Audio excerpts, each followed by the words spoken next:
Boa tarde, amigos, donos da Bola RS no ar nesta quarta-feira. Hoje vamos entrevistar o técnico do Grêmio, Roger Machado. Em seguida, antes eu te apresento a nossa enquete interativa, que, é claro, analisa a situação do Grêmio na segunda divisão, na Série B. Está na nossa live no YouTube, na aba Comunidades. O Grêmio na Série B já subiu e agora é brigar pelo título? O acesso é uma questão de tempo ou calma? O último jogo contra o CRB, a derrota 2-0, serve de exemplo. Participe e vote e faça conosco o Donos da Bola desta quarta-feira. Roger Machado, técnico do Grêmio, obrigado pela sua presença aqui conosco nos nossos estúdios. Boa tarde, Roger, prazer te reencontrar. Boa tarde, Meneghete, é um prazer estar aqui. César, Ribeiro, João. Só mala, né? Só mala. Ele não disse mesmo, ele não disse, é um prazer te reencontrar, Meneghete. Só mala, né? Roger, é o seguinte. Prazer, Meneghete, te reencontrar. Roger, olha a barbadinha que eu vou te dar. Olha a barbadinha que eu vou te dar pra tu me devolver com uma bordoada e já fazer aquela média lá com o vestiário. E a gente fica aqui 6, 7 meses criticando o time do Grêmio, dizendo que o Grêmio foi mal nesse jogo, o time do Grêmio é ruim. Então eu vou te perguntar diretamente, Roger. Você concorda que o time do Grêmio é ruim? Óbvio que não, né? O time do Grêmio é bom, né, para o momento que o time está vivendo, para a competição que ele está atuando e para os objetivos que a gente tem na competição. Né? O Grêmio vive um momento muito atípico na sua trajetória. Né? Que é um momento de reconstrução. O momento de reconstrução depois de ciclos vitoriosos já é muito difícil. O momento de reconstrução depois de ciclos vitoriosos, que ainda o resultado é um rebaixamento para uma outra divisão, é muito mais complexo. Né? Então, isso é uma reconstrução dentro de um processo, né, de muita dor do torcedor, de luto, da crítica que ela é acumulativa. Né? Eu digo, Meneghete, que a crítica no futebol, ela nunca ela é factual. Ela sempre é acumulativa, né? Porque ela vem retroativa, né, com os eventos que acontecem anteriormente. Nesse caso, o descenso e a queda para a segunda divisão, ele até hoje é sentido, né? A gente sente o reflexo do torcedor no campo, né? Que ele vai para o campo com a expectativa que talvez que o futebol apresentado seja aquele que caracterizou as conquistas nos últimos anos. Né, e para esse momento, né, não está sendo possível fazer pela característica dos jogadores, né, pelo momento, pela competição principalmente, que eu tenho percebido da segunda divisão que é uma competição diferente, né, que a bola para menos no meio campo, que é um jogo muito mais de velocidade e transição. Né, isso tudo faz com que aquela memória emocional do torcedor das vitórias e dos momentos de glória, ele seja impactado na hora da crítica. Né, então não tem nada de errado. Né, a construção desse grupo ter sido baseada em cima de muita crítica, isso fez também com que a gente tivesse que se adaptar e saber lidar com isso, né? Eu valorizo muito o trabalho de vocês, né? E essa ligação, talvez vocês representem o sentimento do torcedor, né? De a gente precisa compreender, a gente tem que compreender, né? Não é papel, não é teu papel, né? O papel de analisar do especialista, de vocês especialistas. Mas não é o papel do torcedor compreender esse momento. Ela é emoção. Nós que temos que lidar um pouco mais de forma racional. César. A gente tem uma lembrança de 2 Grêmios nesse período, Roger, nesse teu período. O Grêmio protagonista em casa, que vence praticamente todos os jogos, que consegue fazer tranquilidade na tabela, até mesmo pelo resultado que fez em casa, e um Grêmio com muita dificuldade fora de casa, perdendo oportunidades, não vencendo jogos importantes, perdendo para equipes menores, como foi o caso agora do último jogo que machucou, tenho certeza, a ti, a todo o grupo e os torcedores. O que acontece com o Grêmio? Por que existe um Grêmio protagonista e um Grêmio que não consegue jogar? Qual é a explicação? Como é que a gente pode entender esses 2 Grêmios numa mesma competição? Nós tivemos a maioria dos empates que a gente teve foram fora de casa, né? Novamente, eu acho que isso faz parte do amadurecimento dentro da competição. Né? Primeiro, né? Nós temos a equipe dentro daquelas de grandeza similar, né? Que estão disputando a segunda divisão. Nós temos a equipe que tem menos experiência, né? Tanto o Vasco quanto o Cruzeiro, né? Se a gente puder falar das duas, né? Já estão no seu terceiro ano na competição, né? Elas adaptaram. Né, conseguiram até mesmo buscar jogadores com as características para aquela competição. né? De segundo, para mim, não menos importante, é que nós somos o time também a ser batido. Então, se não do ponto de vista do jogador que joga contra o Grêmio, que ele vislumbra atuando bem, podendo ganhar uma oportunidade, ou porque pela história do clube na competição, o ambiente faz com que a equipe adversária se motive muito mais para jogar contra a gente. Né? Disso aí a gente sabe, a gente tem a sensação e a certeza de que a gente precisa estar com a corda esticada sempre. Né? Os 17 jogos de invencibilidade, né, que começaram com muitos empates, depois se transformaram com as vitórias em casa, né? Deram pra gente, né, um conforto, uma segurança na tabela que a gente não tinha tido até então, né? Mas também eu respondi, acho que em pré-jogo, né, que esse grupo ele foi criado e forjado muito em cima da desconfiança e da crítica, né? E a gente aprendeu a lidar com esse ambiente.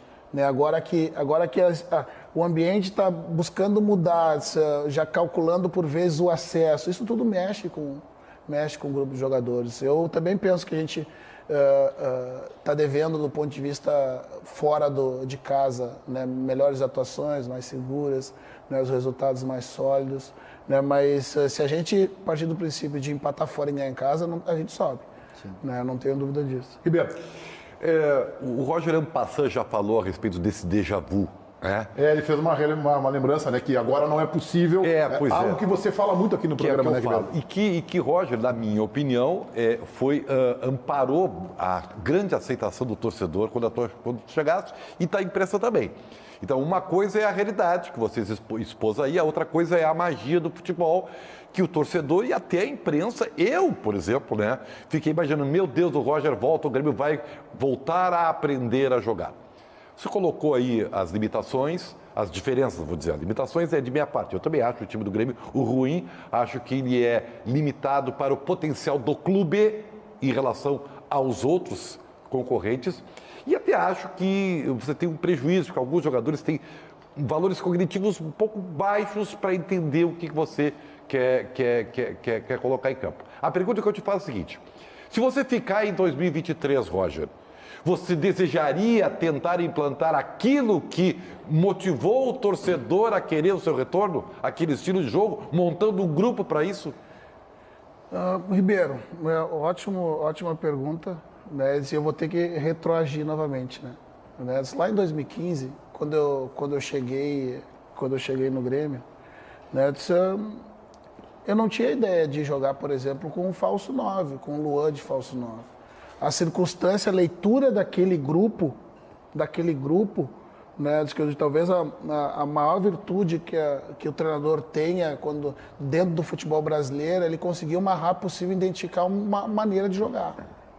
Né, e lá naquele momento, percebendo pela característica dos jogadores, né, agora a gente estava falando fora do ar, né, inclusive do Luan, né?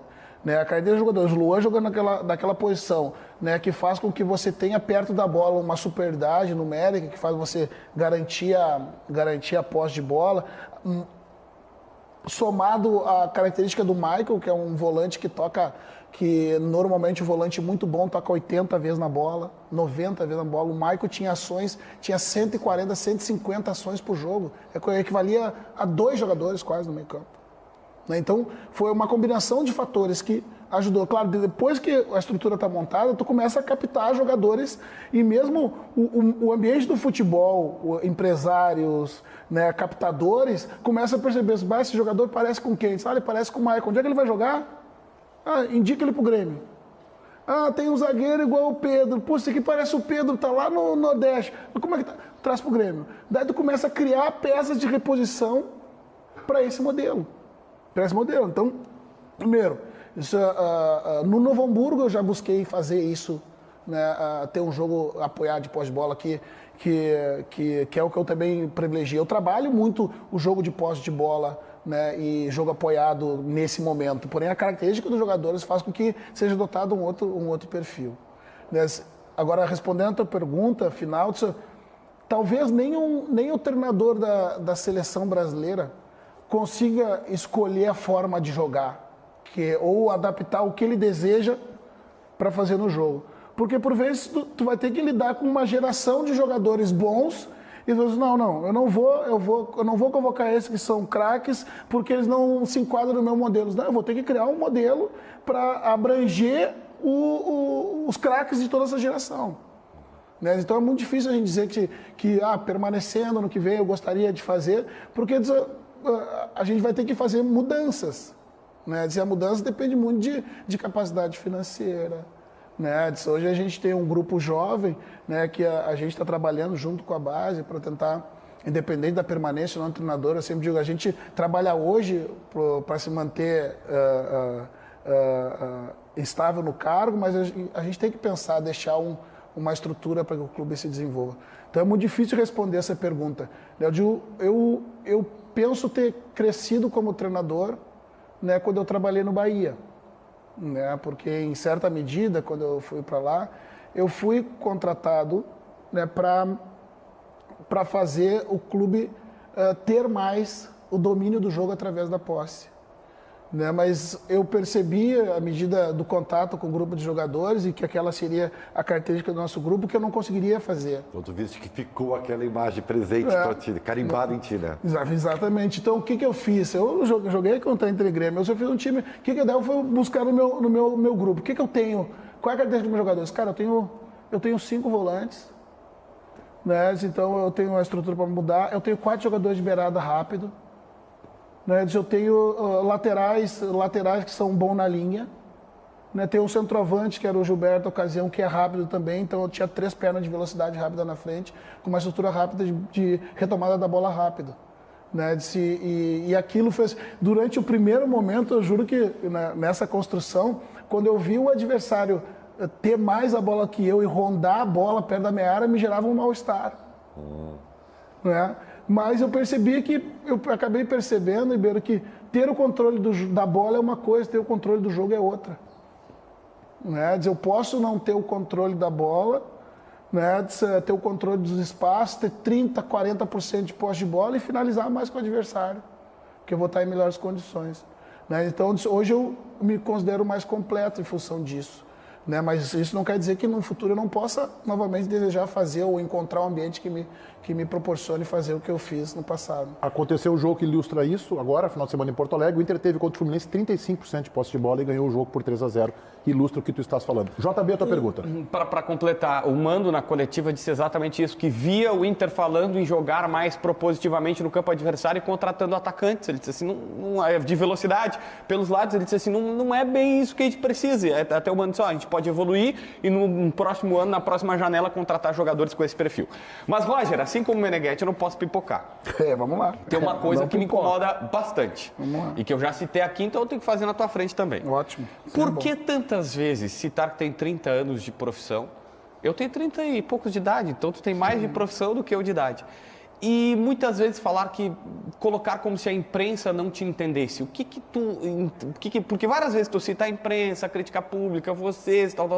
O que tanto te incomoda da gente? Nada. Mas tu fala sempre. Mas o que está relacionado ao fato de eu dizer que eu tenho 30 anos de profissão com vocês? Não sei, às vezes me parece um carteiraço. Mas então é uma percepção tua, né? Não, mas né? Não, mas daí tu está perguntando e respondendo por mim, né? Não, mas que é um carteiraço Isso todo mundo sabe que é um carteiraço. Não, agora vamos evoluir o porquê que tu tá mandando esse carteiraço. Não, o Meneghetti dá carteiraço 36. Também. O Meneghetti dá carteiraço. 36. Não, o que eu quero dizer quando eu tenho 30 anos de profissão é que eu tenho muita experiência para falar sobre o assunto que eu estou falando. Não, mas e muita autoridade. Vou te falar na tua frente que eu já falei antes. Eu falei exatamente aqui, um dia escapou, falei um palavrão. Eu disse assim, tu é bom pra baralho. Não é porque tu tem 30 e tantos anos. Não, mas quem tem mais tempo de profissão fica bom pra caralho porque tem mais tempo de profissão também. É baralho, não desculpa, é que assim, João, é que talvez só no futebol, acho que tu vai entender. Acho não, tenho certeza. Só no futebol, né, que o profissional fica mais velho, experiente, ele vai ficando pior. E quer acabar com o profissional. Né? Eu vejo treinadores que contribuíram enormemente com o futebol brasileiro, né? O Filipão, né? O Vanderlei, o Celso Rotti, né? Eu vejo que é atribuído a eles uma pecha de ultrapassados, né? Talvez seja uma autodefesa, acho que é por aí, né? Talvez seja por aí. Né? Mas pensando justamente nisso. Mas o mundo é assim, o mundo corporativo também é assim, né? Não, mas uma coisa é tu ter a data de nascimento avançada, não é problema de DNA. Outra coisa é tu ser ultrapassado.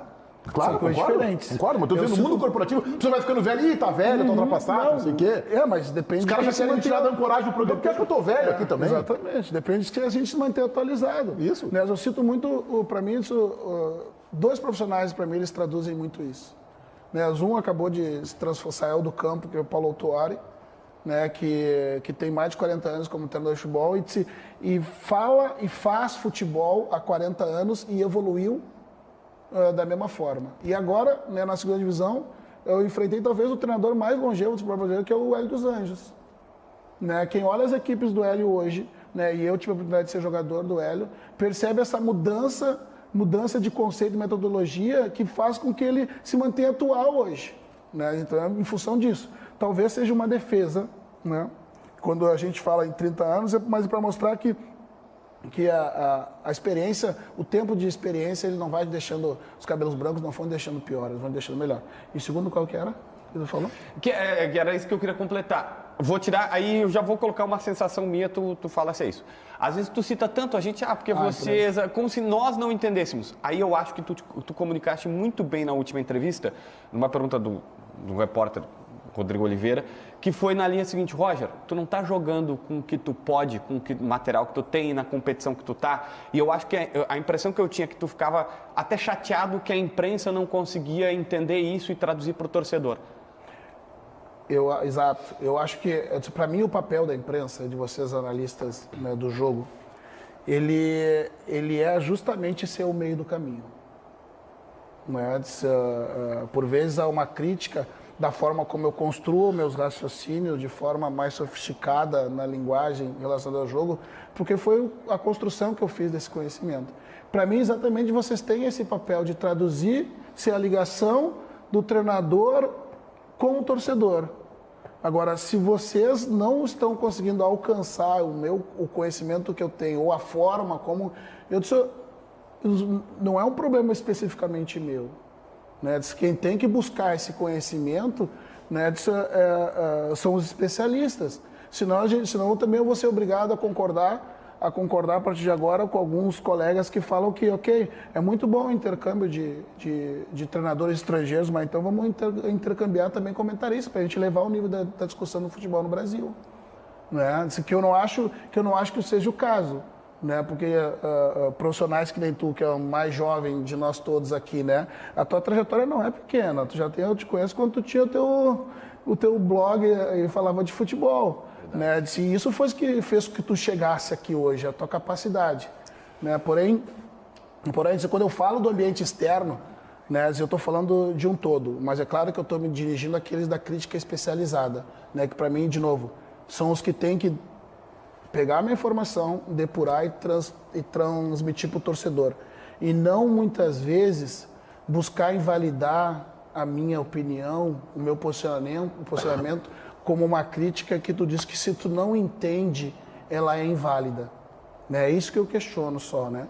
Ô, Roger, só para deixar claro que quando eu digo aqui que eu tenho 36 anos de profissão em Ribeiro, é carteiraço no JB, no Tiger, eu sei disso. Porque nós temos que ordenar essa gurizada, porque tu sabe que eu e o Ribeiro corremos muito atrás de ti, puxando cabos de 100 metros na beira do campo. Roger, lata, sabe? Então, eles têm que muito aprender, viu? O Roger me deu uma entrevista quando eu tinha um canal de YouTube com 1.000 inscritos. Agora eu tô com 315 mil inscritos. Ó, isso é carteiraço. Ele tá me devendo. Isso é carteiraço. Isso é carteiraço. Mas isso é carteiraço pela qualidade, não pelo ser velho. Vamos lá, o jornalista jovem, bem informado, vai falar agora. Senhor Matheus Dávila. Tudo bem, Dávila? Boa tarde. Boa tarde, Roger. Boa tarde a todos. Eu queria aproveitar o embalo da crítica retroativa, porque 2022 começou pro Roger com aquele sentimento de terra arrasada dentro do Grêmio, né? E ele chega nesse ambiente onde o torcedor tinha muita desconfiança e ele respondeu muito sobre isso no início do ano.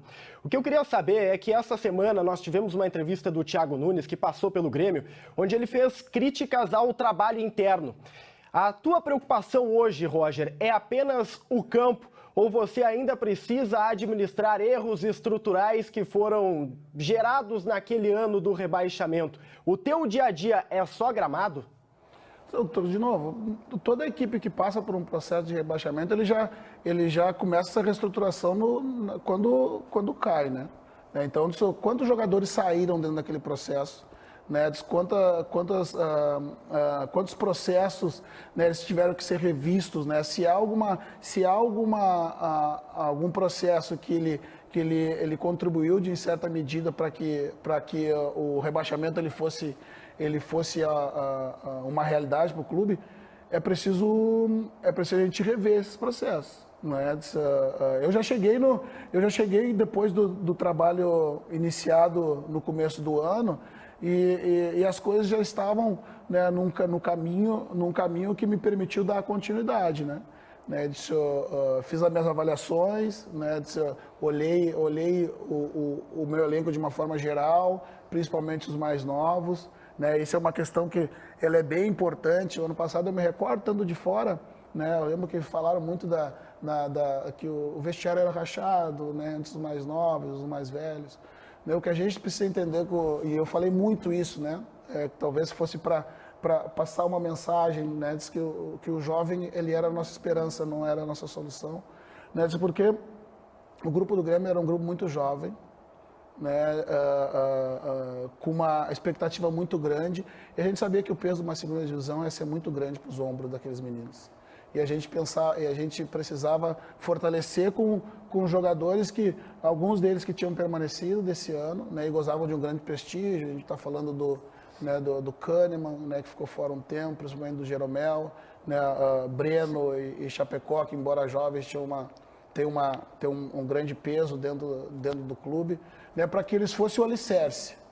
Né, para aí sim, né, a gente ser o guarda-chuva. Na minha vida eu tive muitos guarda-chuvas, eu costumo dizer, que me permitiram trabalhar. Daí os jovens precisam ter o guarda-chuva para conseguir trabalhar. Então, respondendo a pergunta sobre o rebaixamento e os processos anteriores, todo clube que passa por um processo de rebaixamento, ele precisa aparar suas arestas, né, refazer uma rota. Isso não quer dizer que obrigatoriamente a rota que foi feita e que culminou no rebaixamento tenha sido completamente errada. A gente sabe que os resultados do campo às vezes, né, nos traem, né, mas todo clube que passa por rebaixamento ele vai inevitavelmente ter que se reestruturar. Roger, o Grêmio vai passar por um processo eleitoral, você é sabedor disso, você não tem nada a ver com isso, já tem aí candidatos colocados, vazam nomes, muita fake news, mas eu acho que em cima da pergunta do Ribeiro sobre o olhar para 2023, você quer continuar no Grêmio? Eu não tenho como responder essa pergunta hoje. Né? Eu não sei se o clube vai desejar que eu Não, esteja lá. Né? Não sei se o clube vai desejar que eu esteja lá, né, em função da conquista do acesso, em função de uma continuidade de reformulação. A minha ligação de 30 anos de futebol. Boa, dá-lhe carteiraço nele. Quase 20 anos dela é ligada ao Grêmio. Ele me levou para o Grêmio a primeira vez, foi o César, que está aqui sentado ele é o com culpado? vocês. Ele é o responsável por isso. Ele queria que eu fosse diretor, né? E eu disse, não, meu lugar é no campo, César. Porque a nossa... Ou seja, tu corrigiu... Tu tá me driblando e tu não tá respondendo. Corrigiu uma bobagem que o CCD ia fazer. Deixa eu molhar o bico. Deixa eu molhar o bico. Tá enrolando. Tá me enrolando, tá me driblando. Não tem espaço nesse momento para pensar na vaidade de se o desejo está aqui ano que vem ou não.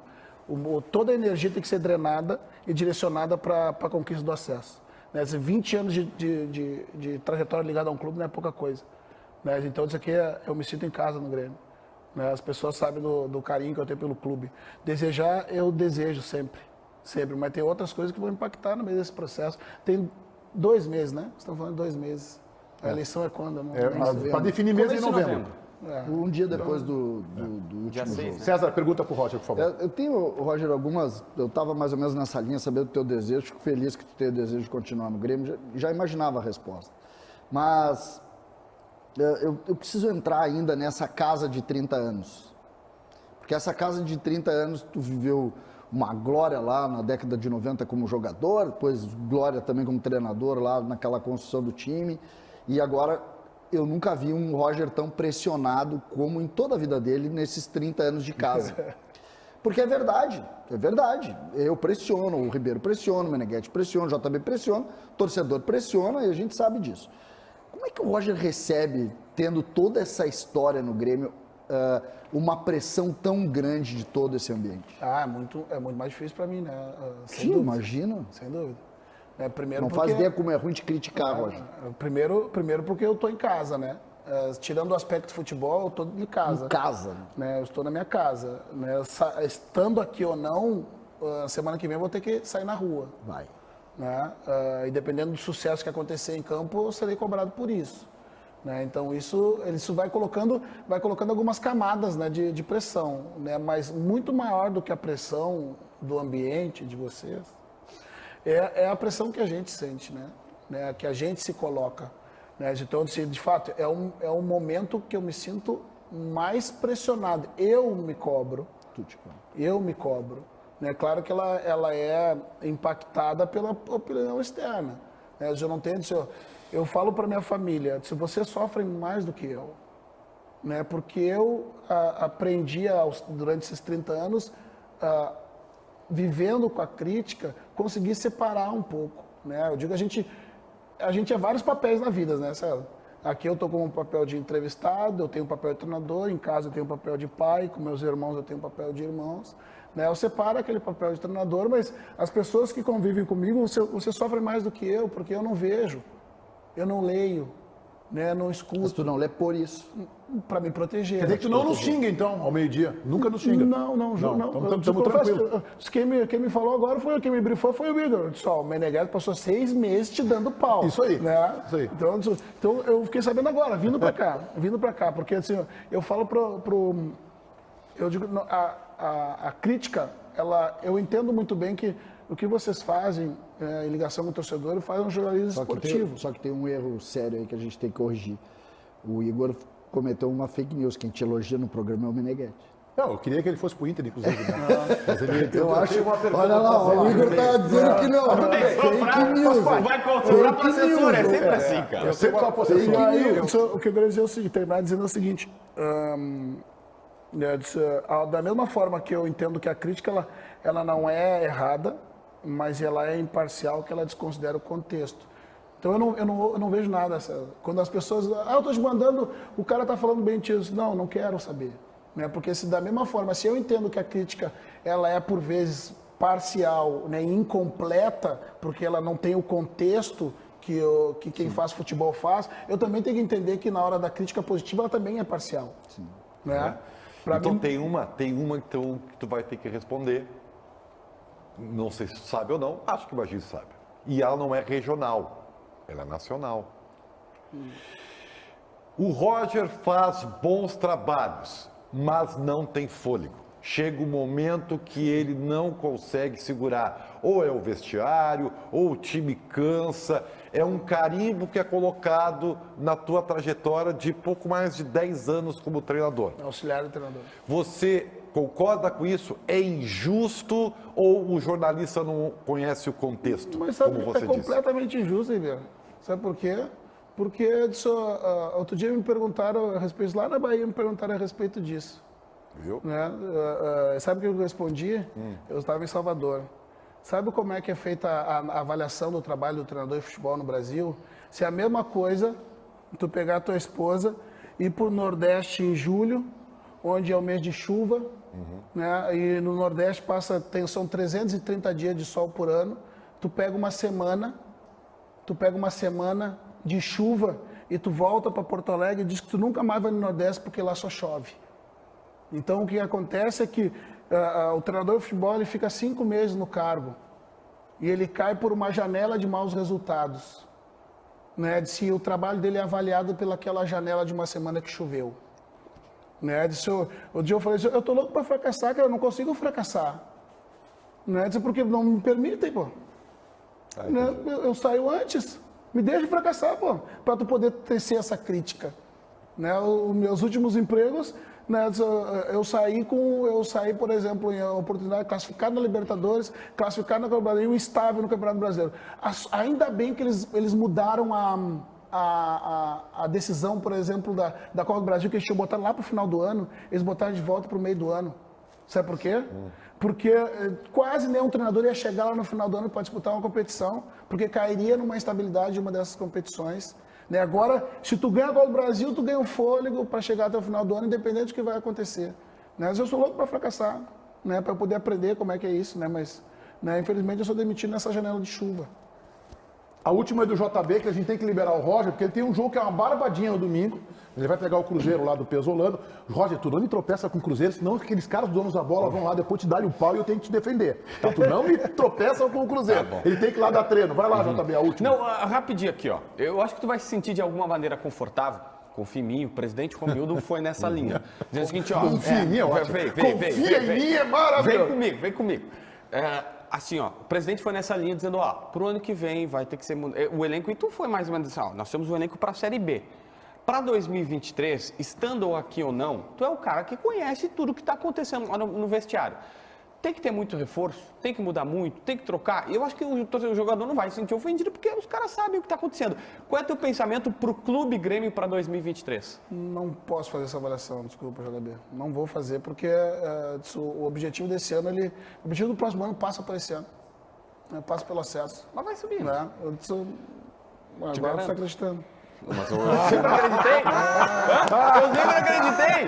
Vai, te deu duas meia-lua, que eu vou dizer um negócio aí. Te deu duas meia-lua. Peraí. Isso que ele era lateral, então tá É só eu vou te mandar. Duas meia-lua, cruzou pro Carlos Miguel. O Carlos Miguel tá teus pontos ali. Tu não assiste, eu vou mandar pro Igor Pova. O Igor Pova depois te resume, então pode ser? Porque eu disse assim, ó, Série B é peladão, é jogo ruim, jogo feio, mas vai subir. Vai ser um jogo a mais, uma vitória a mais, um jogo a menos. Tu não vê nada, Roger.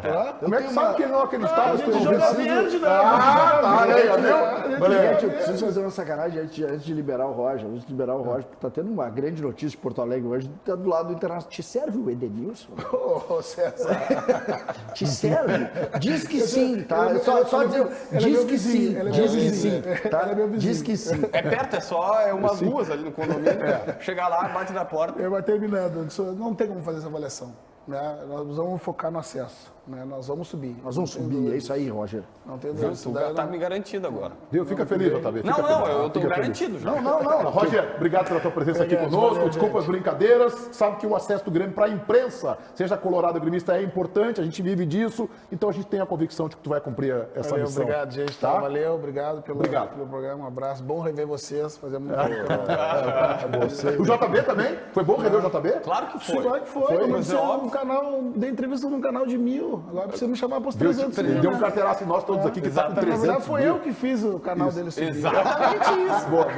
Ô, Dávila, vamos dar um destaque aí, vamos falar dessa encrenca que aconteceu no Beira-Rio, a gente vai liberando o Roger aqui e tu fala o que aconteceu com o Edenilson lá no treinamento de hoje pela manhã, Matheus Dávila. Vamos, Meneghete, porque deu confusão lá no CT Parque Gigante, viu? Uma discussão do Edenilson, que voltou a trabalhar hoje, trabalhando normalmente, recuperado do problema no joelho, e o Edenilson acabou confrontando um jornalista, o repórter Lucas Colar, do canal Vozes do Gigante. O Colar estava acompanhando a atividade, fazendo a cobertura do treinamento, quando em dado momento o Edenilson sai do meio-campo e vai na direção do cercado, onde os repórteres ficam. E lá estava Lucas Colar.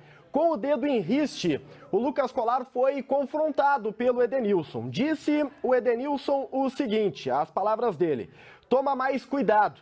Tenha respeito quando for falar no meu nome. Me tira do teu circo. Eu não sou palhaço. Sou profissional. E falou um palavrão no final. O Colar até tentou perguntar, confrontar o Edenilson, dizendo o seguinte: o que eu falei, Edenilson? O que eu falei? Mas o Edenilson virou as costas e saiu. Não continuou a conversa. Com o dedo em riste, ele confrontou o Lucas Colar, mas não deu a oportunidade para o debate ou então para a justificativa. Foi o acontecimento, esquentando um clima. Era para ser um treinamento tranquilo, Meneghete, e acabou tendo esse incidente. Bom, olha só, eu quero manifestar sobre isso, tá? Sobre esse episódio do Edenilson, com todo respeito ao jogador, ao atleta, que é um cidadão.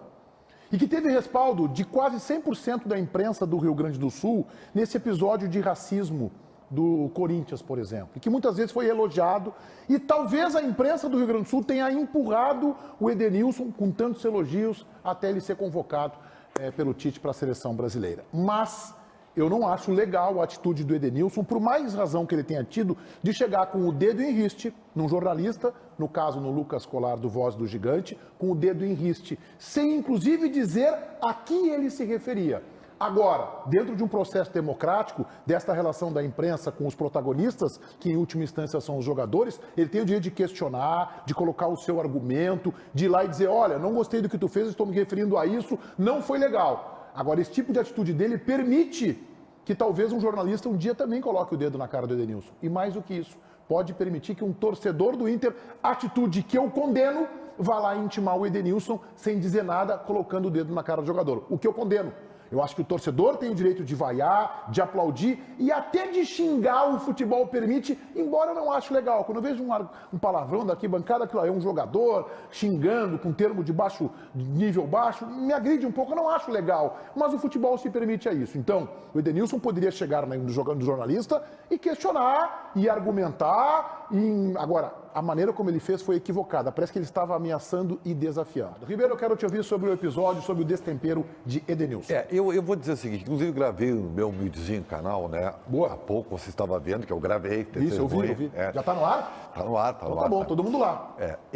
Eu acho assim, ó, que o Edenilson é um bom jogador, pô, o cara que chegou à seleção brasileira, né? Eu acho um cara, e vou dizer, me surpreendeu, porque eu vejo o Edenilson um cara muito consciente, um cara, sabe, que ele não é de externar, assim, ele não tem chiliques, é um cara que se defende quando se sente contra a parede, foi naquele caso, por exemplo, com o jogador do Corinthians e tal, mas ele é um cara ponderado. E isso só é revelador o que aconteceu. É revelador que cara, a bolha estourou, Meneghetti. Há um clima que está deixando o ambiente pesado internamente para o jogador na sua cabeça. E isso aí tu não conserta facilmente, Meneghetti. Não conserta.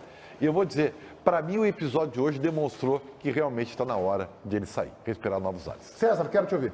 Não, primeiro que eu não acho tão absurdo assim, eu acho que o Edenilson está claramente pressionado, esse processo de pressão não é uma coisa atual, é algo que vem carregando com ele. Sinceramente, eu acredito que ele tenha que sair mesmo do Internacional e ir para a Arena. Eu ficaria muito feliz em ver o Edenilson com a camisa do Grêmio.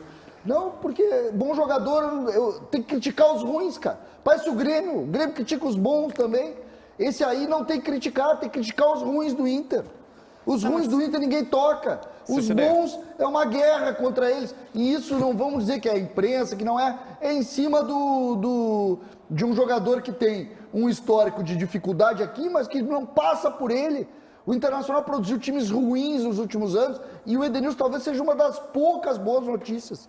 Uma das poucas boas notícias. Eu acho um absurdo a crítica e a crise que se faz ao único jogador que ainda tem um fiozinho de esperança de ir à Copa do Mundo.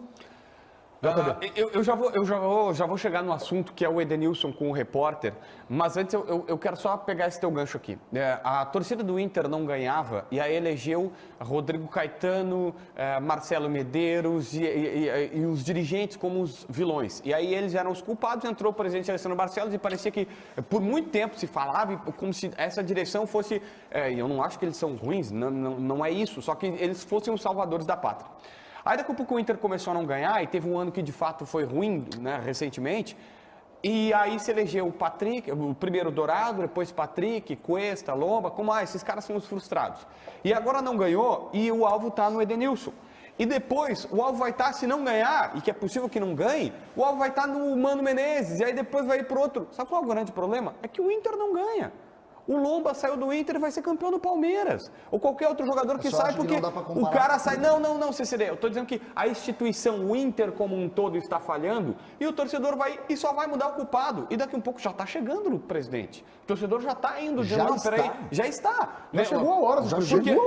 Eu sei, mas ainda não está, tipo, insuportável. Sai o Edenilson, vão culpar quem? Vão culpar o outro. Aí vai ser outro. Não, eu sei quem vai culpar. Vai culpar se um outro falhar e algum jogo vai ser culpado. O Gabriel Rufi, eu até acho que o Dourado é um pouco melhor que ele, o César acha que o Gabriel é um pouco melhor que ele, beleza, mas não, ele não é nem muito melhor, nem muito pior que o Dourado, tá? Ele é um volante da mesma média. Só que o torcedor abraçou ele, não foi por causa dele, foi por causa do Dourado, que o torcedor não aguentava mais e achava que o Dourado era um perdedor, e aí bota ele e aí renova a esperança. Daqui a mais um pouquinho, não ganhou, ele também vai ser vilão, e vai ser assim, vai ser A minha única crítica, Meneghetti, é isso. Primeiro, Ribeiro. Eu acho que chegou nessa, o que o Ribeiro falou, o Baldasso ontem falou a mesma coisa. Eu acho que o ambiente dele realmente está inviabilizado aqui nesse processo, e brigando com a imprensa também, mostra também o nível de tensão dele. Agora, eu só não gosto quando botam ele no saco do Dourado, no saco do Lomba, Não! Por quê?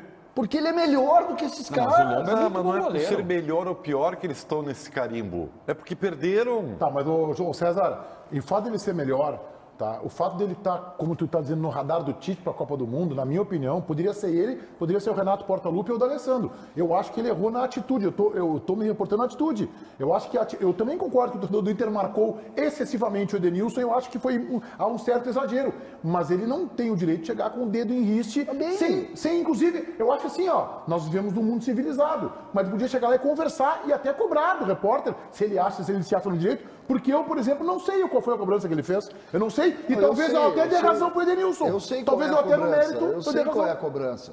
A cobrança, apareceu alguns torcedores no pátio do Beira-Rio, nas costas da camisa, escrito Perdenilson. E o Lucas Colar, então, bateu uma foto disso e publicou no seu Twitter, ou algo assim. Não foi o Lucas Colar que criou a camisa, eu sei, eu sei que assim, não. Vendo o vídeo... Só que aí ele se incomodou com isso. Eu acho que ele passou do ponto... Eu acho que ele tem que dizer pro repórter o que incomodou. Eu concordo. Eu acho que ele passou do ponto, tá? Eu acho que ele não tem que ir lá ameaçar o cara. Tá tudo certo. Não, vai lá conversar com o cara. Isso, tá? Só que eu relevo um pouco porque o ambiente para ele é horroroso hoje. É um cara que tá apanhando de tudo que é lado. Concordo. E não merece, entendeu? Tá, tu quer falar? Aí, entrando nessa discussão aqui, o grande lance... E quem quiser tá lá no canal do Voz do Gigante, tá lá no canal do próprio Lucas Colar, no Instagram deles, eles respondem por isso. O que a gente recebe de bastidor do Edenilson o que chateou e o que motivou ele a fazer esse ato, passando do ponto, dos limites, metendo o dedo na cara do repórter, foi porque um torcedor fez uma camisa, que era a camisa do Edenilson, ele pegou e botou Perdenilson na camisa pra criticar. E aí os caras zoaram, brincaram, disseram que iam tirar print, repercutiram, colocaram nos Instagrams pessoais e tal. Foi o torcedor que fez, mas de alguma maneira ele foi chancelado, colaborado, foi divulgado e propagado pela galera do Voz do Gigante, que faz um baita de um trabalho. E ele não gostou e por isso foi cobrar o Lucas Colar. Aí, Meneghetti, eu tô contigo. Minha avaliação, e respeitando muito, porque eu adoro o trabalho que eles fazem lá no Voz do Gigante. Os guris, na minha visão, eu não faria aquela brincadeira. O torcedor fez, beleza, torcedor, beleza. Tá. Eu acho que eles propagaram demais, é a minha visão. Só que o Edenilson podia ter chegado. Ô, Colar, vem cá, cara. Pô, isso aqui para um repórter não é teu trabalho, cara. O torcedor fazia, eu não posso falar. Pô, tu é repórter, tu é... Só que o problema é meter o dedo na cara, não falar. Eu fico pistola com isso quando o cara não fala. E eu tenho uma opinião sobre a brincadeira. O cara perdeu uma camisa, ele jogou fora uma camisa, botar Perdenilson. Acho que a brincadeira não tem graça nenhuma. Não tem lógica nenhuma, não tem graça nenhuma. Olha só. Antes da KTO, eu quero mandar aqui 3 abraços pro aniversariante Lucas Deon. Parabéns, Lucas Deon, que está sempre acompanhando o Donos da Bola. Pro seu amigão Bolívar Miguel Teles, nome de general, Bolívar Miguel Teles, um abraço. E esse vai para mais longe ainda, para João Pessoa, Paraíba, o Márcio Nobre, que não perde um Donos da Bola, vê sempre pelo YouTube. Alô, Márcio Nobre, aí em João Pessoa. Intervalo e o Tiger não, o Tiger tá de folga. O Tiger tá na boa, tá em casa, tranquilinho, né? Dávila. Vem comigo então, Meneghetti. Estamos aqui no intervalo dos Donos da Bola.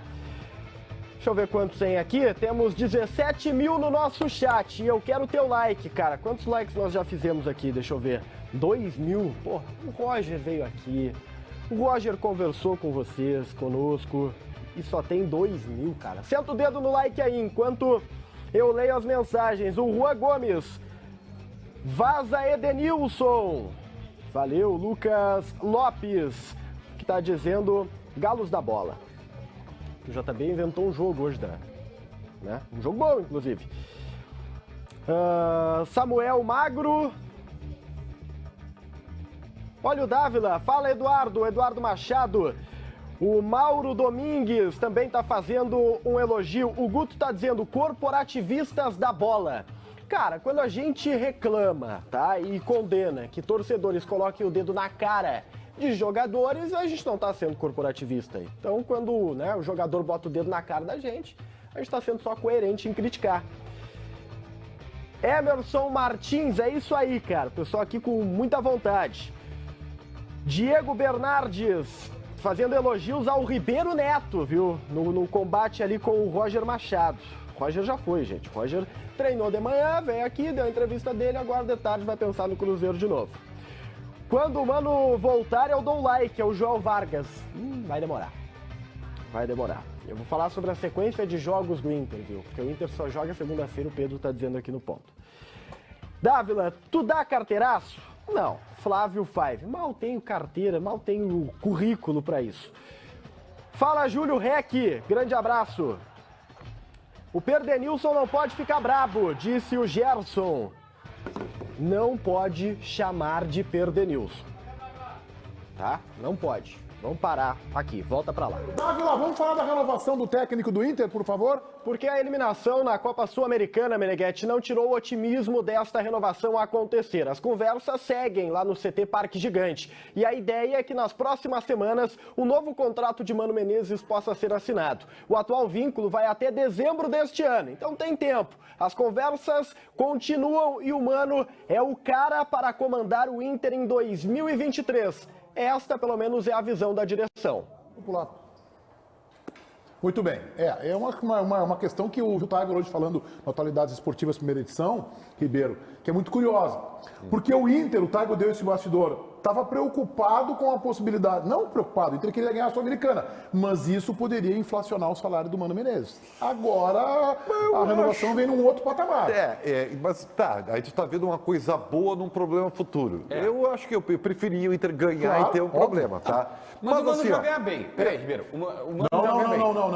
Eu não vou discutir se ele ganha bem ou mal, mas a gente sabe, isso é informação que tu tem também, que ele veio pra cá e ele teve que se adequar a uma realidade do clube. Tanto é que trancou a negociação, te lembra que deu uma trancada? Lembro, mas tudo bem, mas olha só, Meneghetti, o Mano, a gente ficou sabendo que o contrato ele foi para a justiça do Mano com o Cruzeiro. 2018, 2019, quando ele era aquele time do Cruzeiro campeão da Libertadores e tudo mais, ele ganhava só ele, sem o auxiliar, R$500 mil.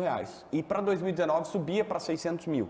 E nesse caso foi para a justiça porque eles nunca subiram esse salário, ele parou na justiça, ganhou 1 milhão do Cruzeiro, tudo mais, é uma outra história lá. Mas se eu tenho a base de um time que ele foi campeão de uma Copa do Brasil, que é mais importante que a Sul-Americana, o Mano ia ficar nessa média.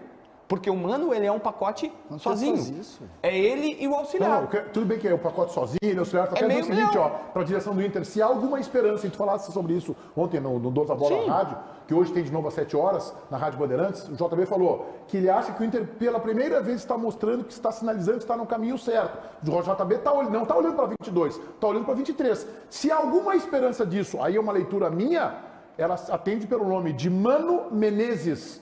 É a esperança que tem de o Inter ir bem em 23. Só que se ele ganha a Sul-Americana, ele pede 800 e tem que pagar. Tá, mas porque senão desembarca aqui, porque a imprensa começa a badalar, esses jornalistazinhos aí, o Pablo Lavadien, que tem uns que estão badalando, o técnico do Melgar, como eu, por exemplo, desembarca aqui em janeiro o Pablo Lavadien, e dura 2 meses. Só que aí tem que ser o Mano Menezes ganhando quentinho, que é mais ou menos próximo do que ele já ganha, e aí paga o auxiliar e tá bom. Eu não vou determinar quanto o Mano merece ganhar, mas tô dizendo que o Inter tem que valorizar o treinador que colocou o time nos eixos. Tá, mas se era 500 no Cruzeiro, não é eu que tô determinando, é o próprio Mano. Se era 500 no Cruzeiro, é 500 aqui. Mas o 500 Cruzeiro em que ano?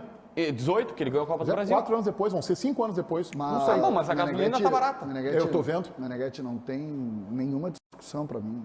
Ele vai ser muito valorizado, ele vai ser, porque ele pegou o time num status. Vocês estão falando de disputa de campeonato aqui ou ali, pegou num status e está entregando em outro. Mas não botou vai custar caro, ele vai renovar. Eu não vejo muita mudança assim por ter perdido a Sul-Americana. Pessoal, vamos ao resultado final da nossa enquete interativa lá na aba Comunidades do YouTube. O Grêmio na Série B já subiu e agora é brigar pelo título. 1/4, 25%. O acesso é uma questão de tempo. 37%. Calma, o último jogo contra o CRB serve de exemplo. 38%. Nós voltaremos amanhã ao 12h30, hoje às 7, Donos da Bola, a versão Radio na Rádio Bandeirantes, FM 94.9, canal do YouTube, Esporte Band RS.